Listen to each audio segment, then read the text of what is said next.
തീർച്ചയായിട്ടും ഈ രാജ്യത്തെ മുഴുവൻ ജനങ്ങളെയും സംബന്ധിച്ചിടത്തോളം വളരെ അഭിമാനകരമായിട്ടുള്ള സന്തോഷകരമായിട്ടുള്ള ഒരു നിമിഷമാണ്.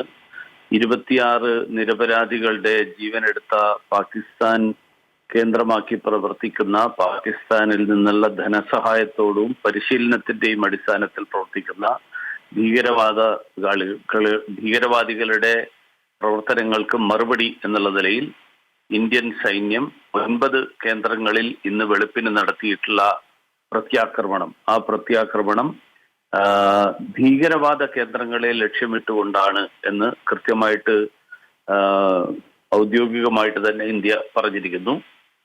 ഇത് ഒരു തരത്തിലും പാകിസ്ഥാനിലെ സാധാരണക്കാരെയോ പാകിസ്ഥാൻ സൈന്യത്തെയോ ലക്ഷ്യമിട്ടുകൊണ്ടല്ല എന്നുള്ളതും വളരെ വ്യക്തമായിട്ട് പറഞ്ഞിരിക്കുകയാണ്. ആ നിലയിൽ ഭീകരവാദികൾക്ക് ചുട്ട മറുപടി കൊടുത്തിരിക്കും എന്നുള്ള പ്രധാനമന്ത്രിയുടെ ആ പ്രഖ്യാപനം പ്രാവർത്തികമാക്കുകയാണ് ഇന്ന് ഇന്ത്യയുടെ സായുധ സേന ചെയ്തിരിക്കുന്നത്.